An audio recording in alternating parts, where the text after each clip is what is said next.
So let's take a moment. Let's catch our breath.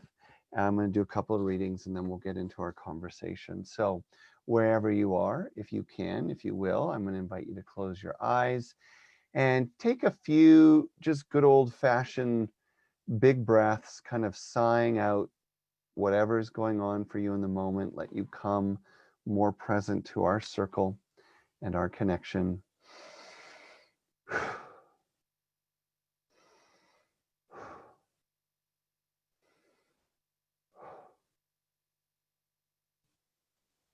And then more consciously with the breath, breathing out, long, long exhale, breathing in through the nose, soft, gentle, and envision you are nourishing yourself with each inhale,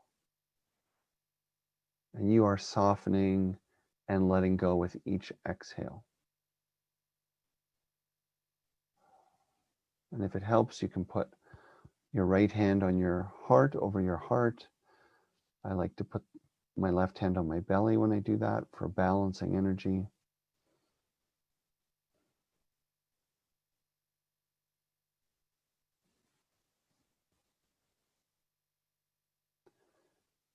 And as we draw our awareness to breath and stillness and silence,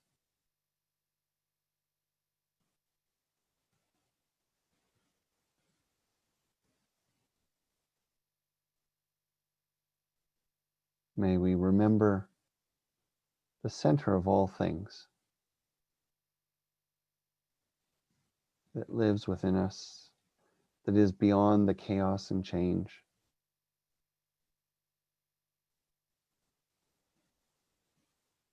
And yet it nourishes us so that we can face it. All the change in the world. And just staying with your stillness and silence. I'm going to share a couple of readings here.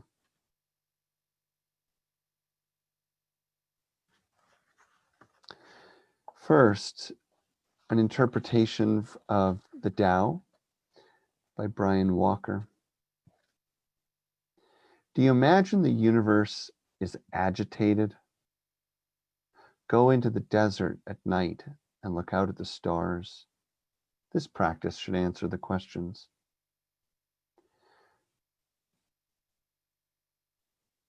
The divine human settles her mind as the universe settles the stars in the sky. By connecting her mind with the subtle origin, she calms it. Once calmed, it naturally expands, and ultimately her mind becomes a vast, immeasurable night sky. Staying with your breath, staying with your centeredness.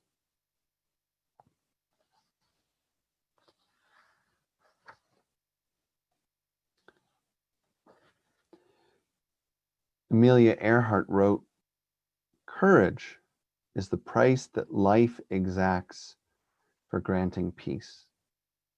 The soul that knows it not knows no release from little things, knows not the livid loneliness of fear, nor mountain heights where bitter joy can hear the sound of wings."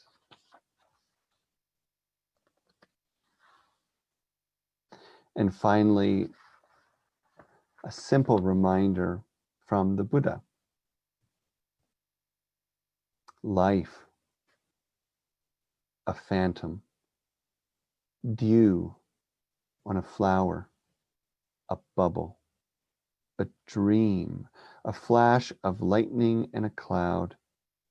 Thus, we should look upon all that was made. So when you're ready, let's come back to the group. And hey, Nancy, thanks for joining us. And whoever's out there on Facebook, we're all waving at you.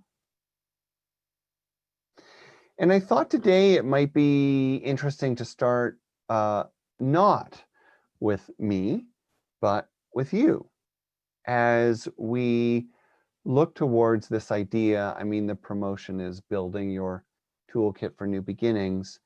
But really the explorations has always been about connection. And we often, are running tight on time when we do this.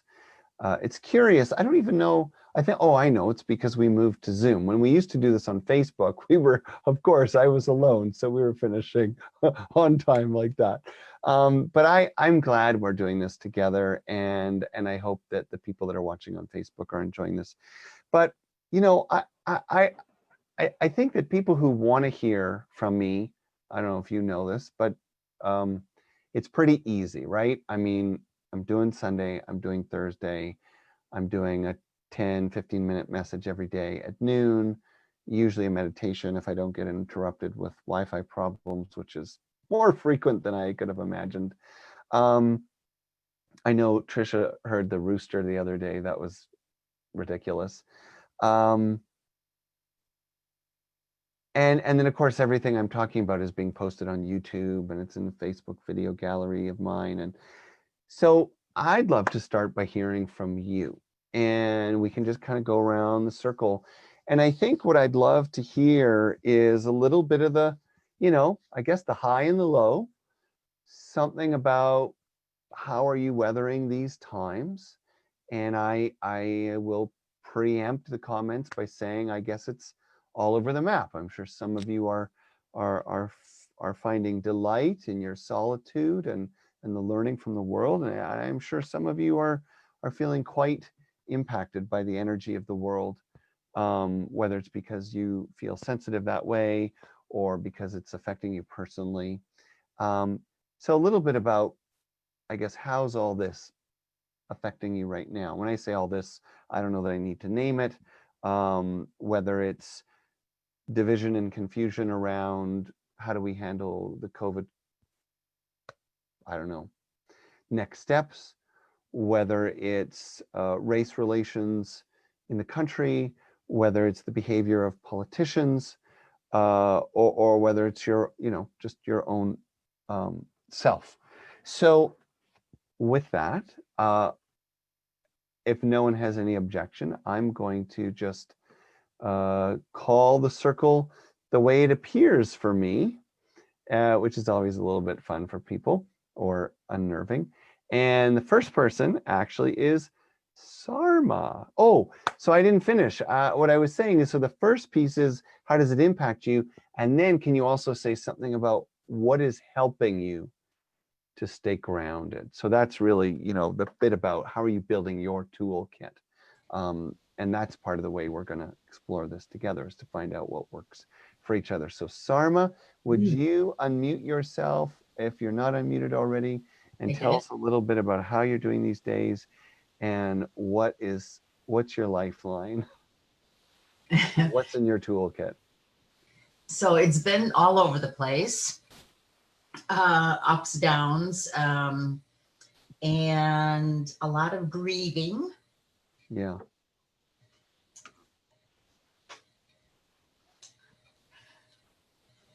So even now, it just comes up, and I just want to cry for the world.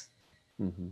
For everybody who's hurting and everybody who's angry, and I just want to cry about all of it. And so I let myself. And then I listen to gorgeous music that is really uplifting for me.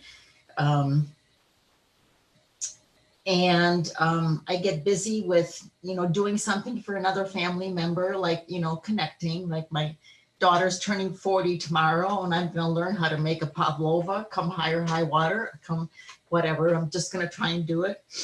And thinking about the grandchildren, it makes me cry for their future, like the unknowable future. And I also see the incredible hope. All the grandchildren are just they're so smart, they're so beautiful, they're so happy, they're so engaged with life in the most simplest ways, like running around the yard, like an Energizer bunny, just not stopping. And there's something wonderful about being in that present moment. Mm. That's it. Well said. Thank you. And I'm making notes over here in case you haven't seen me do that before. That's what I'm doing over here. I'm not playing video games. Thank you, Sarma. Thank you. So our next lineup starts with Judy. Judy, would you unmute yourself and share a little bit about what's affecting you and what's in your toolbox? So I'm so glad that this is available to us, and thank you for that. And thank you for everyone showing up. And I really like the Zoom part of it because we can have this discourse. So today happens to be a really hard day for me. That's kind of what I find. It's sort of like the roller coaster ride that you have some really good days and some really bad days, and that's okay. That's just part of life. And so, what's challenging for me is our house. There's not a whole heck of a lot out there, and trying just to keep the faith can be challenging and also so easy at the same time. So I find that, like just what Sarma said about staying in the present is so good, because when I start going back to the past or trying to think about the future, it's like what Jean said, calling your spirit back. This is where it's all about. Living in the past doesn't help you. Going to the future, what is it? It's even more prominent right now because we don't really know what the future is, but we never have. So it kind of, I think, helps us come back to the more you just live in the present, I think the better. I find that, trying to look for the beauty and the goodness in all this that is going on. And one thing that has been really on my mind a lot this week has been honoring where people are. And I think that's it's sort of like the silver lining in all this, because us as Americans especially, but everybody, we are all still caught up in ourselves and what's good for us, and we think we know what's right, or we think we have the plan or how things should happen.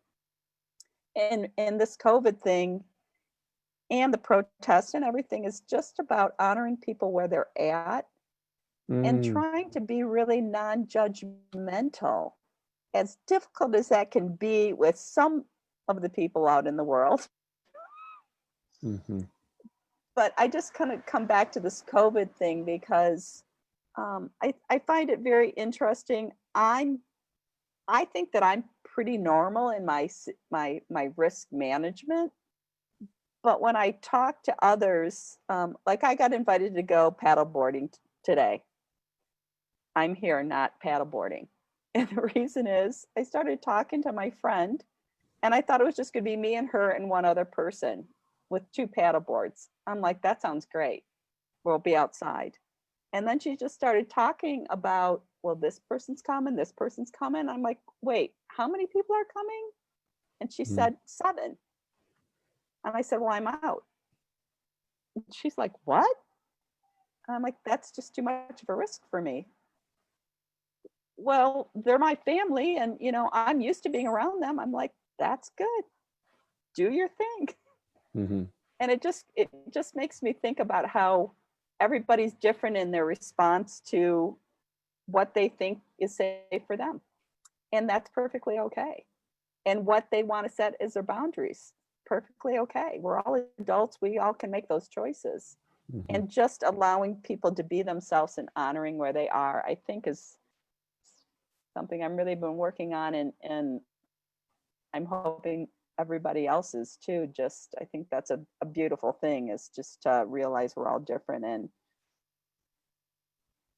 we are adults. can do what we want to do. And then the thing that helps me out the most is being out in nature. Like I went for a 4.5-mile hike up in Indian Hills and really, really in nature. And it's just so powerful and so refreshing, and just, sitting and being. It's really, really lovely. So that's what really helps me out. Thank you very much. Thank you very much. You're And welcome. I should say, before we move on, my 12 at 12 plan is very much about this topic of honoring. I think we'll come back to it later here too. But the demanding nature of what's being asked of us right now, to just really get in some very extreme conditions, particularly around race, how what we think might be true is not, or how we think we might understand someone else's experience might be quite far from the truth. And sometimes all we can do, as you're saying, is just to honor what they need to say or what they need to do. Yeah, in and my little, it doesn't mean you're agreeing or disagreeing. right, You're just listening right. and honoring where they're at. That's it. Exactly. It's a starting point. Yes. Very nice. Nancy, you're up next in my little wheel of people, visible people. Hi. And again, it's just a little update on how's the world affecting you these days and what's in your toolkit to keep you level, grounded, connected, whatever. One thing I wanted to say is I really liked what Sarma said about tears, because I just think it's so beautiful when people realize that, our tears are for the world, that our world needs tears. And I think that's really, I think it's really true. I suppose I'm just being grounded by a lot, really truly just basic life, just taking care of the garden. That's a big thing. We have a pretty good garden. And my sister and I are biking, and that always feels really good, and doing, walks and stuff like that. But one thing is that I've noticed is that I really can't watch TV. I'll start to watch it, and I just can't. I don't know what that is, but it's like, I think it's a tone thing. I think I'm very sensitive to certain tones, and the tones that are on the news and stuff, I just can't watch. And that's a change for me. Something's changed. So I think that's interesting. I really, and of course I dance, I'm doing dancing too. And my dance is kind of a meditative dance. So those things I really look forward to. It's really not that complicated. It's kind of balance. Yeah, I think it's kind of balance, I mean, eat good, sleep good, just kind of say prayer for the world. And I really don't understand what's going on, but totally, and that's okay. One thing that was really interesting, we had talked once before about the spiritual, kind of looking at things through this spiritual lens, and how people, there's kind of a mythic perspective that, the soil is tilled for certain things to happen in certain people's lives, and they become, bigger, they become mythic, they become bigger than their normal lives. And so that George Floyd, his friend from high school, had talked about how when he graduated from high school, he said that George said he wanted to touch the world. And that was more about his athletic ability. But I thought that was just great of how we do have an idea sometimes about our lives. It's not the frame that we think it's going to be, but that inner part that comes with us, I think sometimes does come through. So that was a beautiful thing, I thought. That actually happened in not the way he might have planned, but it happened. Yeah, thank you. Thank you for that. Continuing my go around, Flippy, you are next. If you want to mute yourself. And okay. Same thing. How's it all affecting you, and what's in your toolkit? Well, you are a big tool in this. In this case, I'll take that. Yes, you are, for sure. It's definitely been affecting me with since the civil unrest has been happening. I've been picking up on the energy in the city, and I was picking up on energies all the past year, really. wasn't really sure what it was until you were able to help me figure out it's more of a kind of a liminal state and being sensitive to energies, sort of empathic kind of thing. So I'm very sensitive to that. And I realized I was that way about a year ago, almost a year or two ago. And when I go to concerts, I would feel the trippy energies. So I won't get much into that, but I'm definitely feeling it. And being out in public, even walking to a grocery store, I can pick up on it. And I've been managing it pretty well, actually, by a lot of stuff you've taught me through the liminal state episode that we had. Epsom salt baths, smudging, deep breathing. Your meditation on putting your hand on your stomach and your hand on your chest, and doing the red energy coming up, the healing transformative meditation. I've been using that a lot. It's really been helping me. The one from 2 weeks ago, it's been helping me a lot. I've been doing that almost daily. I've been like really focusing on that one and the Epsom salt. Practicing Tonglen as well, a Buddhist practice. Tonglen has really helped as well. Remote Reiki is a new tool that I've been using, and that helps a lot. And I have a friend that does that for me for 10 to 30 minutes at a time for just $1 a minute. And then I get so excited that I water my plants sometimes. So watering plants and keeping a daily routine of, taking care of my lizard and watering the plants that I have, buying a whole bunch of plants and just having to water them daily helps. Staying connected with my support network also helps. For me, 12-step meetings help. And being on step 3 in Codependence Anonymous has told me that I'm in the care of a higher power and I'm going to be all right. And that reading up on that, is very comforting to know that I'm going to be okay, because these are very uncertain times. Natural Groceries is my safe place. That's a safe place where I go and I feel comfortable.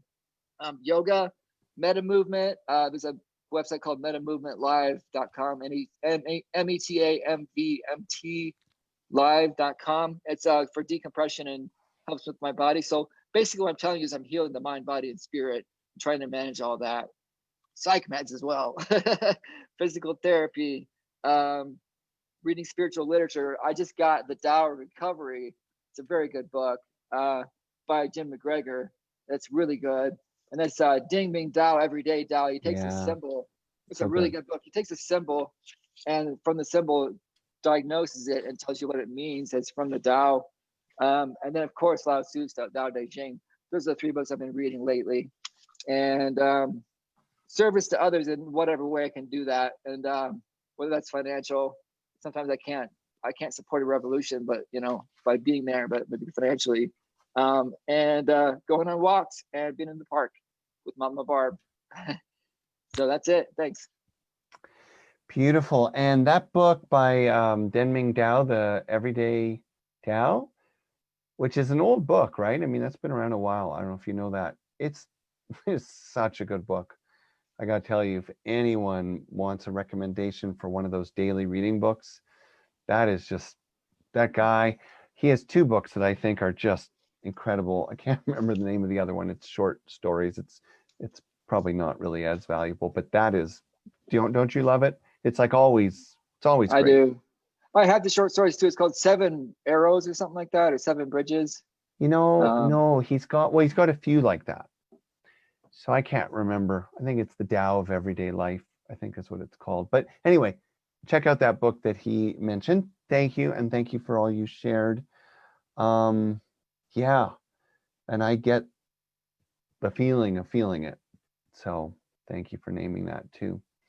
I feel like I should mention to everyone, I do have something like poison ivy. I don't really know what it is. So if it kind of looks like I'm petting the dog or something like that, I'm putting ointment on my foot and exposed ankle or rubbing things without itching because I'm physically on fire a lot of the time. So now you know what's going on with my physical universe. Barbara, you're next in the screen. How's all this affecting you and what's in your toolkit? Well, one thing that I did a couple of days ago was try to fill out that survey with Althea. And I did it and I sent it in, but it really, it reminds me how little I like to do that kind of survey.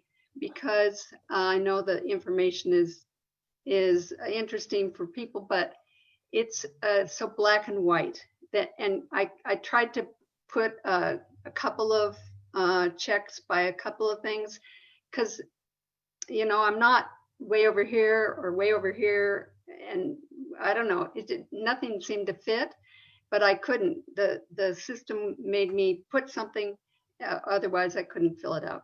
So that was a little bit of frustrating. I did fill out quite a long comment area, and it was I just feel like I'm in sometimes in a kind of a tight spot, because mostly, especially since I'm not in the city, where we're inner city, where it seems like some of these issues are even more pronounced for people because of the density of the population.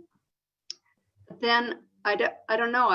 Out here, I feel like I have a lot more room, a lot more space. I go out a lot, hiking, and then different people kind of require different things. I try to be sensitive to whatever it takes for me to go for a walk with somebody. If they want to wear a mask, I'll wear a mask.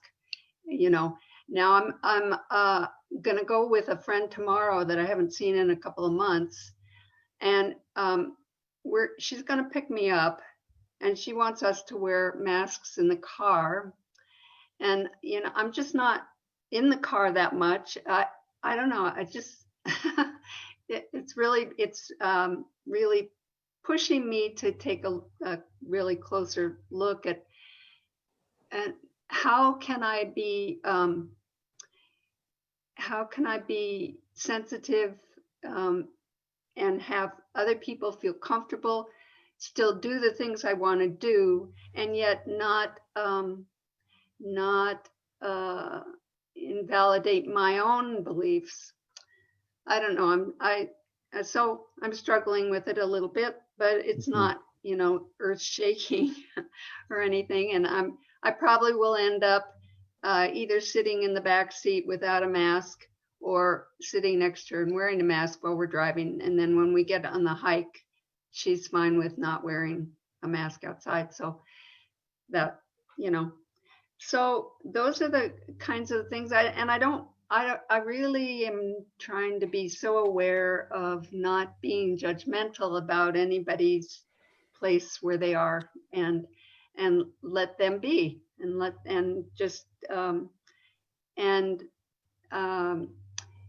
in that way, kind of widen my own view. Like, I feel like right now I don't know the bigger picture. Well, if I get a bigger picture, I don't know the bigger picture from there. I mean, none of us really does. So so to just feel comfortable, but also caring, and come from my heart, and it is important. I feel like coming from my head kind of leads me into problems. If coming from my head means listening, I don't have a TV, so listening to the radio, or reading all that stuff online, or watching videos of that are really just a lot of scare tactics, then I start getting an upset stomach, and I just can't do it anymore. But then I think, okay, well then what am I doing? I mean, is that putting other people at danger? And that's the thing about opening up Althea. Like, I'm more on the end that this isn't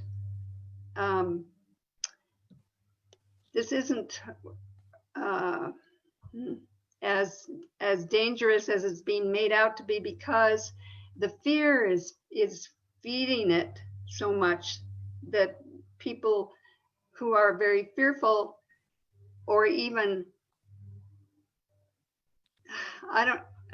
extra cautious, I don't know, maybe beyond what I'm cautious about. I don't know. It's all kind of muddled in my mind at the moment, and hard to kind of ferret out what I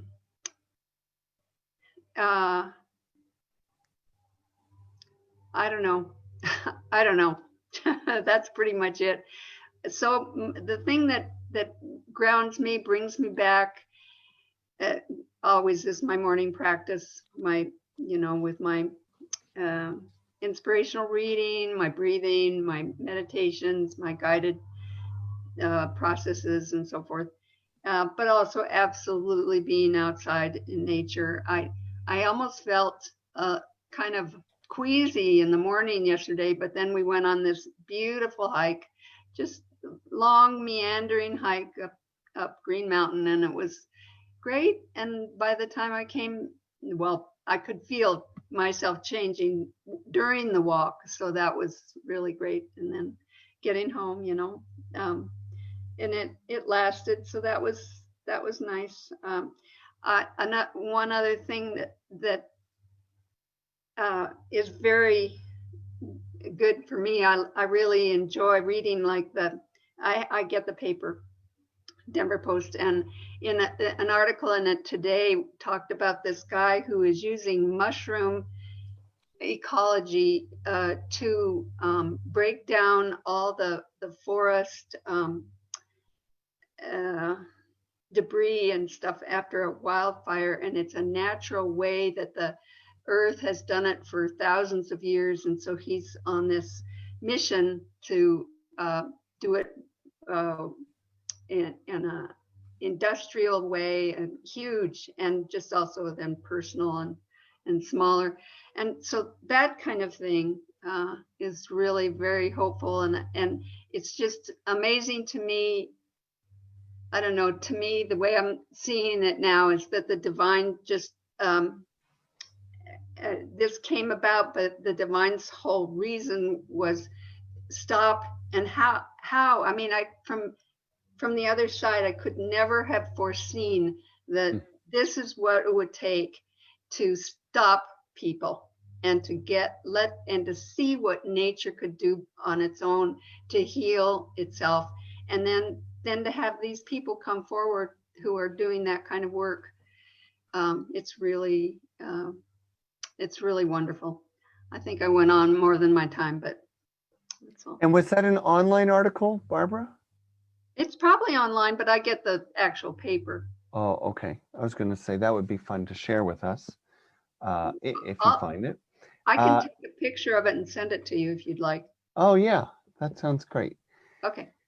And thank you. And I also just want to really acknowledge the part of you that's willing to say, I don't know, and to recognize that it feels muddled. I think that's a pretty honest, I think that's where a huge number of us are, even people who supposedly feel like they have answers. I think what we're in is such a moment of flux and change that even if we can find peace in it, there's still, the pieces haven't even all settled, So thank you. And Tricia, what would you like to add? Tell us how you're doing and what you're doing with your toolkit for peace and resilience. It's interesting because since the George Floyd incident and his death and all that's come with that, it feels like the COVID situation, it's still very present, but I have to remind myself that it's not over. It's still going on because things are starting to open up, which makes me, I don't know how to respond to that. And and I agree with Barbara about filling out the questionnaire for Althea, because it was like, I'm not ready to go and be in a big crowd. I'm not ready, whether that means it's safe or it's not. I'm just not ready to do that. But that does not mean that that I don't think you should. You know what I'm saying? It's more of just, I just realized for my own self that I'm just not ready. And I think that part of that is that the isolation and the quarantine brought me into a space that, although it was kind of uneasy at times, is really my preferred way of being. I'm very much I mean, if you see me and you talk to me, it doesn't seem like it, but I'm really kind of a hermit.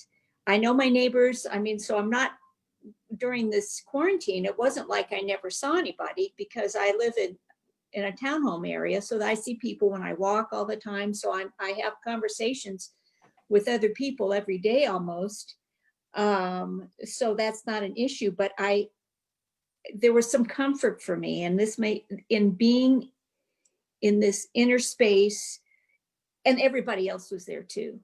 I wasn't required to do more things. There wasn't required, because nobody could do anything else.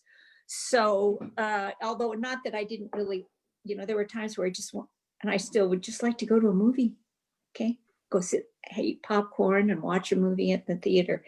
But so it's a very mixed thing for me that is part of my process to deal with of as things start to change, and I'm at high risk. I've had pneumonia, so my lungs are compromised.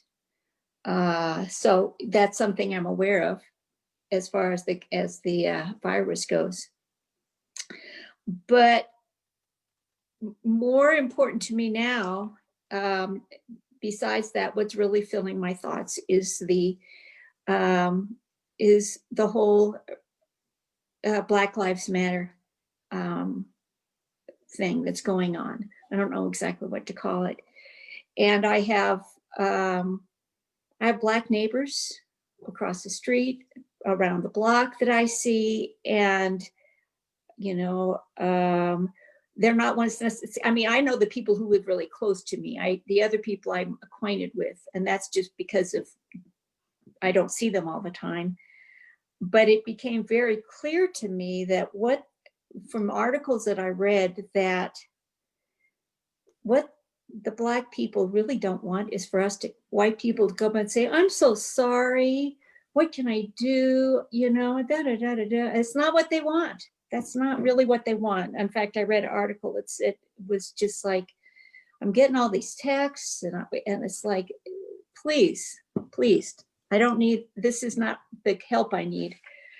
So, I just tell that, how can I respond to my Black neighbors that I see, who I really are just, there's a man across the street with a baby who I see walking his baby carrying his little baby all the time. And it's just a beautiful little thing, and I thought what I can do is to pray for them when I see them. And I pray for them, and I've done this before, is, with my feet on the earth, pray through the earth and to touch them through the earth, through their feet. You know what I mean? Can you get that kind of, and so I pray for them, and I pray, and when I started doing that, praying that they'd be safe. I mean, when I read things about what it's like for Black people in this country, that their lives are full of fear. For Black men and boys, they go out in the street, and there's fear. There's always fear, from everything I've read, that's their life, and it's not something I experience, and especially now with gray hair, a gray-haired woman. Is there anything challenging about me? No, I'm not anything to be afraid of. So I prayed for that they'd be safe, and they'd be,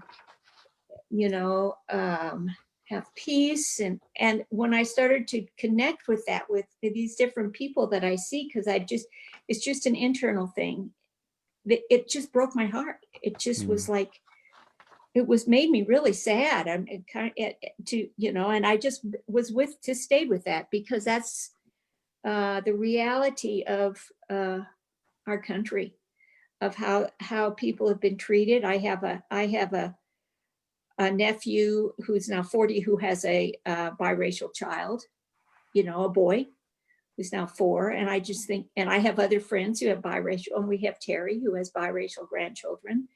And I just think it's hard for me to picture that they're at risk because they're so sweet and they're just children.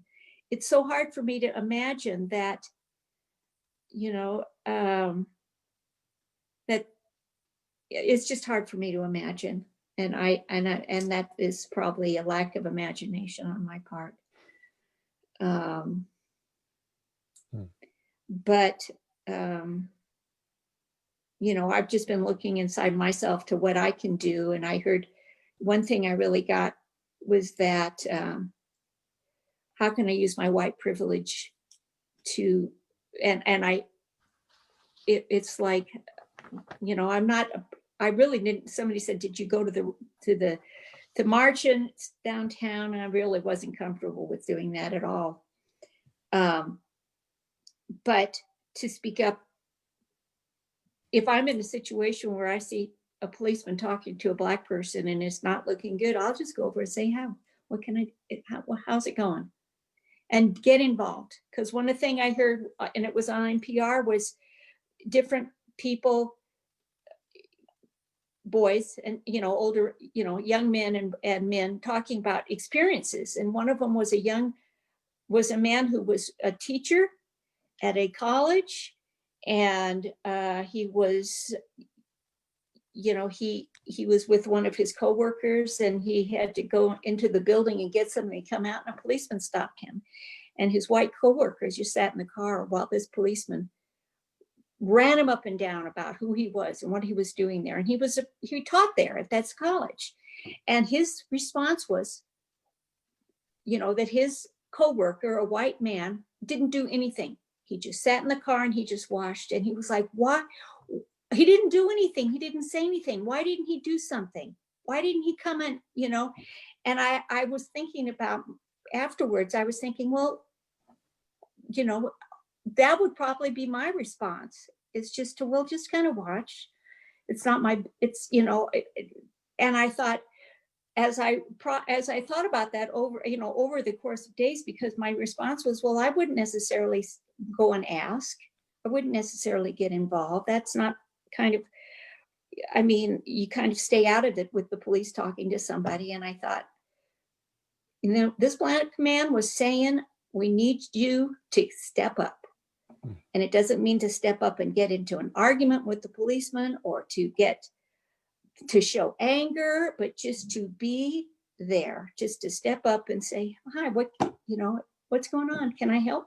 In a, you know, non-threatening way, because that's our privilege as white people. We have white privilege. We have, you know, a privilege that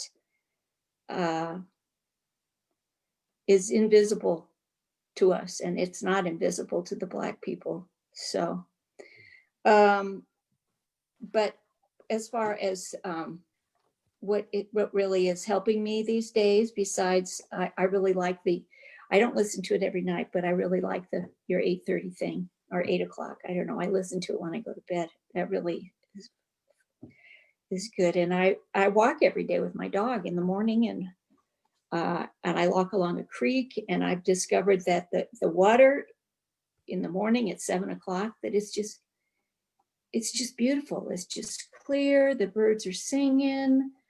You know, there's ducks with baby ducks that I've watched until they're too big and they're gone now. And I just have really tried to connect with all of that, you know, on a deeper level, and just let it soothe me and let it teach me whatever it has to teach me. So, yeah. Thank you. Thank you. Wow. Well, I'm glad we went around first, because I'm glad people. Now we're out of time, right? Yeah, it's okay. You know, we'll take 5 minutes to kind of review things, and I'll share some thoughts. But, you know, I think often, and actually Flippy brought this up, you know, I made this long list of what's in the toolkit. And I think I'm going to, with your permission, I'm not going to name anyone, but I'm going to just post it on maybe our Althea page, things that people are using and doing. But this thing about staying connected to a supportive community, there's something about this that has an implicit value. In fact, I was just sort of thinking about how I'm grateful for it too. I take it for granted, because it's related to, what's technically called work, but I have personal relationships with all of you and I care about you. And then I think about my wife, who does teach online, but it's more, hi everyone, you got your yoga mat? Are we ready to go? And then she teaches and then it's bye everyone. And there's no real processing like this. And I think of all the things we've talked about, we can't underestimate, this value of just being heard, being with the questions, being with the emotions. And in some ways, not only does it diffuse some of the tension that comes from the uncertainty, but a theme that came up for a lot of you is fear, and not even necessarily your own fear, just fear in the world, or how do you relate to that fear? And Barbara, like I appreciated the way, like I felt that struggle, which I have as well, which is in one moment, people who are taking it really seriously, I feel like, whoa, like, don't make this so bad, right? Don't make this so fearful. But then, I know people who have lost 40-year-old healthy spouses. And, in Spain, we know people who've lost children. I know someone in New Jersey who's lost 2 relatives. And then I think, oh God, no, all the people that aren't taking it seriously enough, like, what are you doing? Why aren't you thinking, it's not simple. And yet, what I think unifies the commentary is that whatever we choose, and this really relates to whether it's Black Lives Matter, whether it's anti-racism, whether it's our voice and choice in COVID, to just do it from a place that is honoring the self and doesn't need to be against anyone else, right? It is what you need. Judy said it really well. Hey, I'm out. And it wasn't like, I love the way you it was simple, but you depicted it. It wasn't like, are you crazy? Why did you invite me and then invite these people and then change the rules? And it was just, oh, no, if that's what you're doing, I can't do that. But you do it, like you do your thing the way you do it, and I'll do my thing the way I do it, and it's all good. Now, there's a lot of other things to consider. Fear was one. Grief, Sarma shared at the beginning. And I think grief is woven into all of these themes, probably more than any of us can comprehend. Whether it's grief for the life we thought we were living, grief for the country we thought we were living in, grief for the race relations that we thought were one way, and maybe we knew were another, but maybe not to the extent. And then for whatever it is we see in the world, as we know in this circle, the world is ourselves. And so our sadness for the world, our fear for the world, at some level, whether we think of it or not, it really is also for ourselves. And I'll say for myself, that's something I definitely have found challenging, which is to know where my feelings are coming from. And sometimes I can put my finger on it and say, oh, okay, this is me.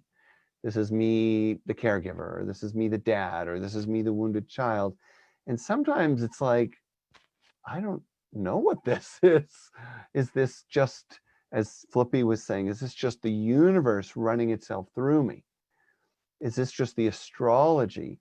Is this just, right? I could go on with the list. And yet, when we look at the toolkit, and it's funny to say this, but no one ever really says one of the greatest things in my toolkit is figuring everything out. Like no one says that. Now I'm not saying that it doesn't help sometimes, but we spend a lot of time like, analyzing things and thinking about things. But that's not typically, the toolkit is typically much more nonverbal. And, I thought I would just, before we close in a couple of minutes, I thought I would run through some of the things in the toolkit. And then, well, no, before I do that, a couple technical things I wanted to say. If anyone hasn't filled out the Althea survey or you're about to, please try. There are gradients of choices for just about everything. Very likely, likely, unlikely, not at all. So it's true. It forces your hand in some way, but there aren't a lot of yes or no questions. So don't be afraid of the survey. The other thing, and Tricia, I appreciated that you pointed this out. It's not about what you think Althea should do. The question is what you will do. Because if 50 people say, hey, if Althea, or 100 people say, hey, if Althea wants to open, it's okay with me. But what you don't tell us is that you wouldn't come. And then we bend over backwards and, bleach the building and we're there for hours in advance of a 30-minute service for 40 people and nobody shows. Like, that's shitty. So just do your best. And it's okay. It's an imperfect tool, and I totally appreciate that. And I don't take any offense to people pointing out that it's difficult. You're right, it is. I actually filled it out too. And Barbara, I had the same problem. I was like, well, are you asking me this in June, or are you asking me this in July, or I had all these permutations it didn't account for. The other thing that I thought I would mention is, on a very practical note, when you think about what you can do, particularly about Black Lives Matter and the movement right now, what I read is that record low numbers of people are registering to vote, which means the likelihood of Trump being the president for another 4 years is extremely high.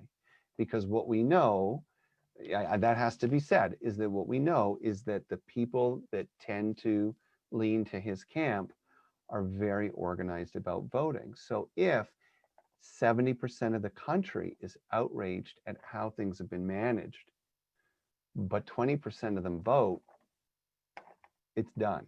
So you might research how you can help people register.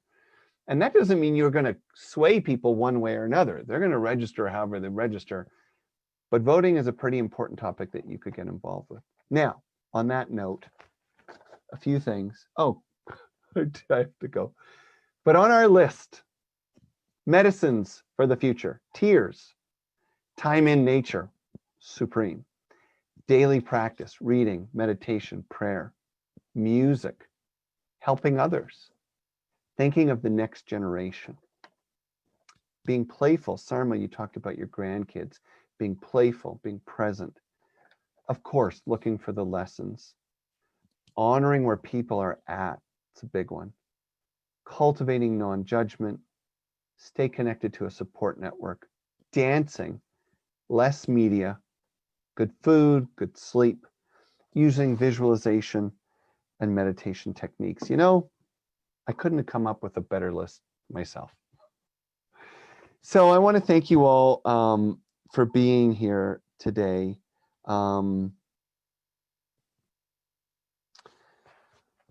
We're going to keep doing it, right? We're going to keep connecting. We're going to keep sharing. We're going to keep working through these questions. And we're all going to do the best we can.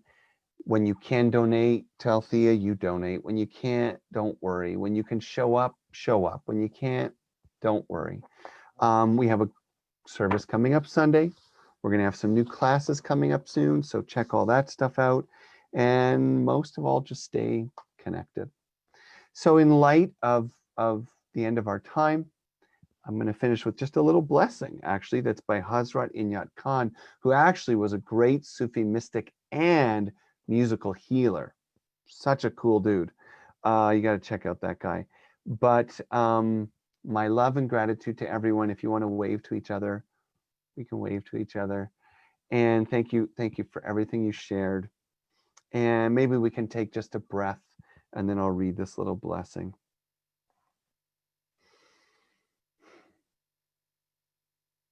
Beloved God, Almighty, ever-present Spirit, through the rays of the sun, through the waves of the air, through the all-pervading life in space, purify and revive me, and I pray, heal my body, heart, and soul.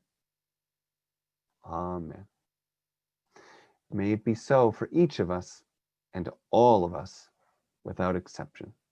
So, I love you guys, and I hope I see you very soon, one way or another. I'm going to be on the 12 at 12 now. If anyone wants to go, I'll see you there.